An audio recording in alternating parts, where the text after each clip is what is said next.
When the New Mexico sky burned gold over the desert mesas, Ethan Crowley found the kind of silence that makes a man's heart stop before he understands why. He had ridden out early to check his stray cattle, but the moment he saw the lone cottonwood trembling in the morning breeze, he knew something was terribly wrong. The buzzards circling above were low, far too low for anything living. And as he drew closer, every muscle in his body tightened.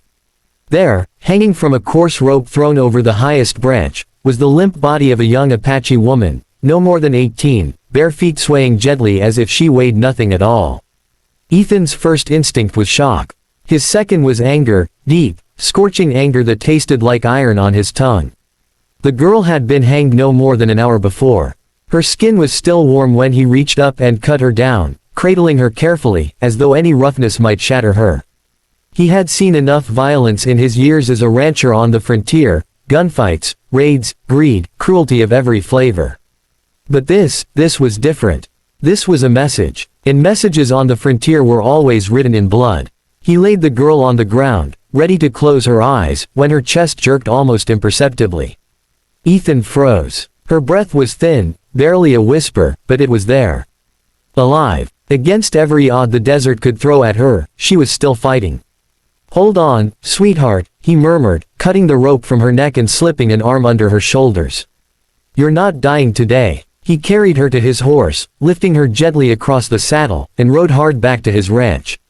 Dust lifted behind them in wild spirals, the sun climbing higher, the desert heat rising like a furnace.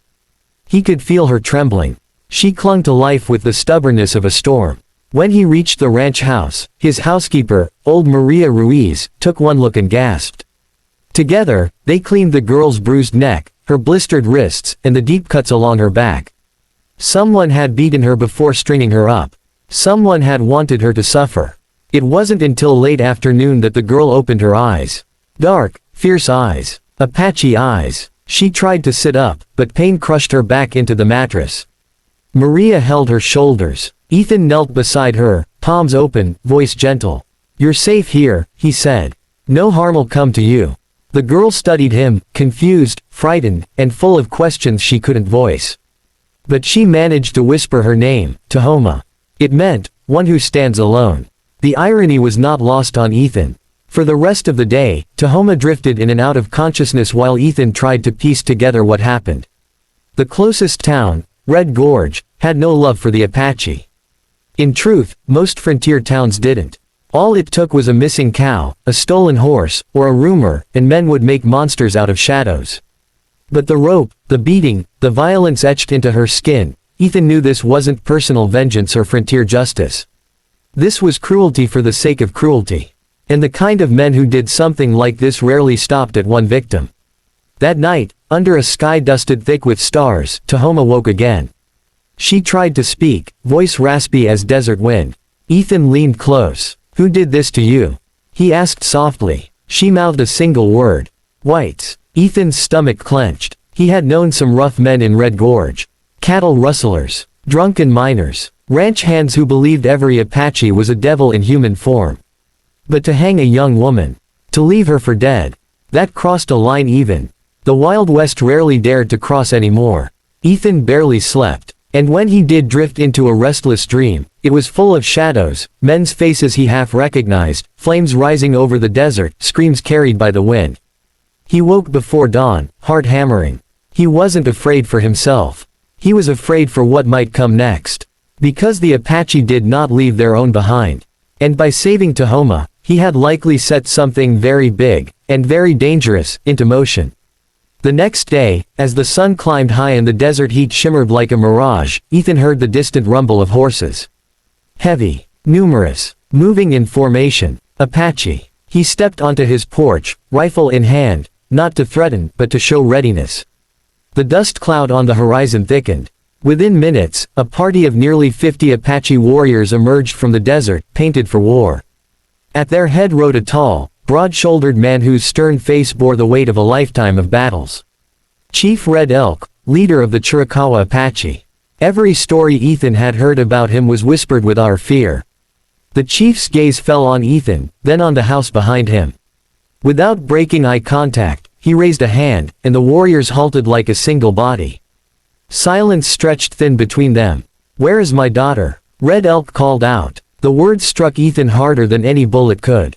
Daughter. Tahoma was the daughter of a chief. He swallowed hard and stepped aside from the doorway. "She's alive," he said.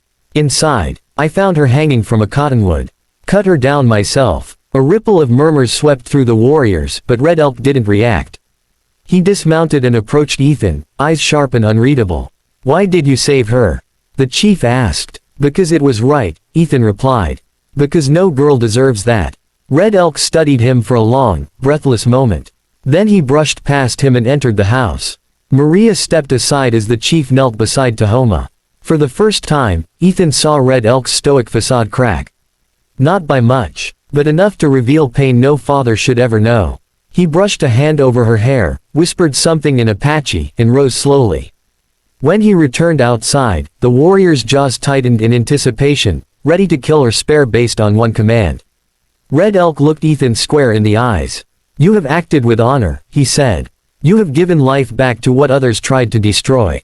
For that, I owe you a debt." Ethan nodded, but his voice was tight when he answered. "I don't want a debt, Chief. I want justice. Do you know who did this?"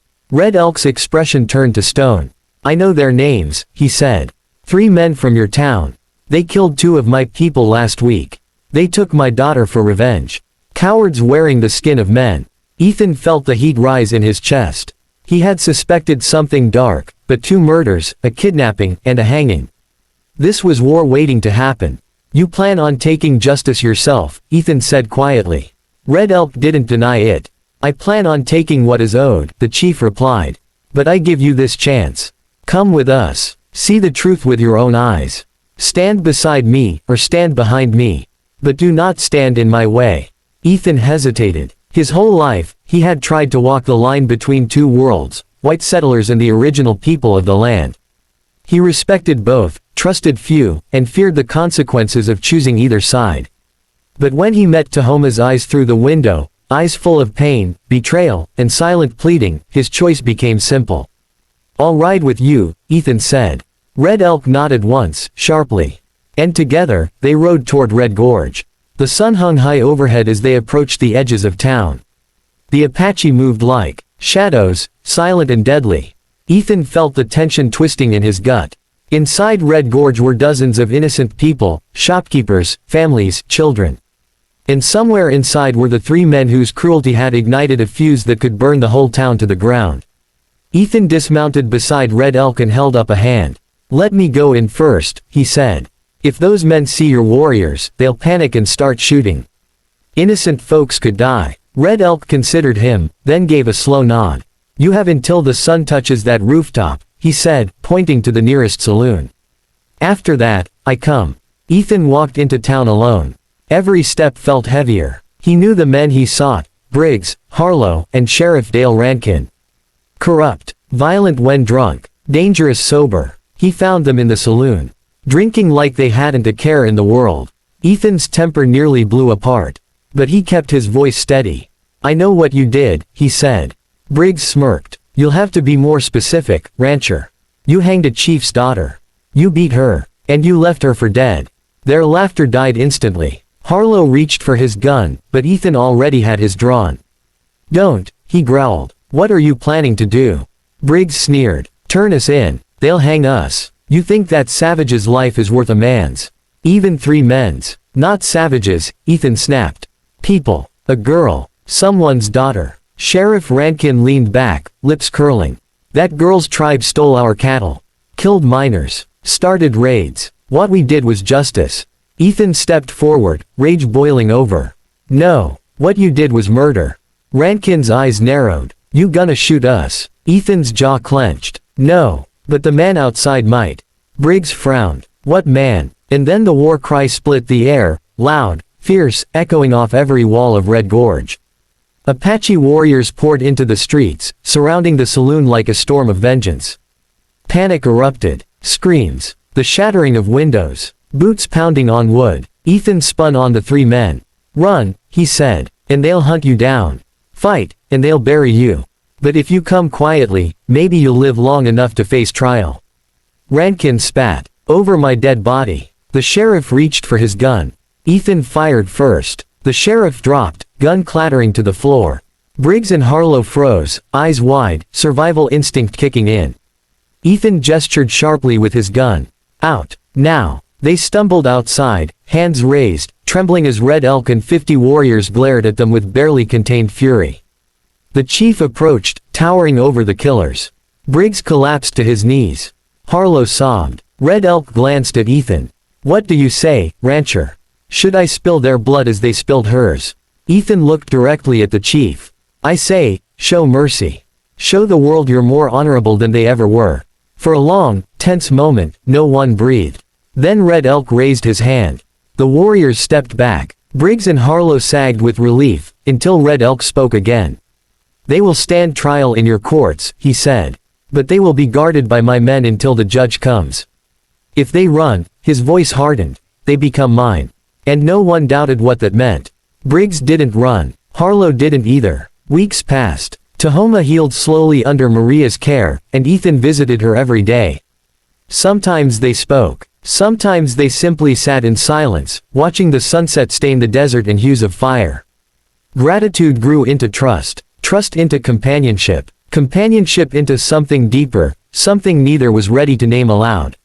Red Elk visited often. Each time, he looked at Ethan with a respect that ran deeper than words.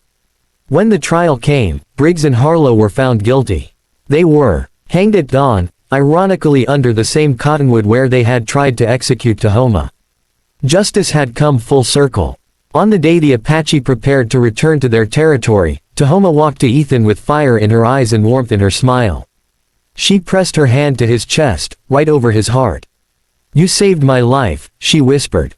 Twice. Ethan shook his head. No, you saved your own by fighting to breathe. She smiled softly. Will I see you again? Ethan touched her hand. You will. Red Elk approached then, placing a firm hand on Ethan's shoulder. You are welcome among us, the chief said. Today, tomorrow, for as long as the desert stands. As the Apache riders disappeared into the horizon, Tahoma looked back once, just once, and Ethan felt something inside him settle. He knew he'd ride after her someday. And someday soon. For now, though, he stood beneath the endless New Mexico sky, where violence had nearly ended a life, and courage had saved one instead. In a land ruled by dust and blood, Ethan learned something he had always hoped to believe. That even in the harshest corners of the frontier, humanity can survive. Sometimes all it takes is one act of mercy. And the courage to stand for what's right.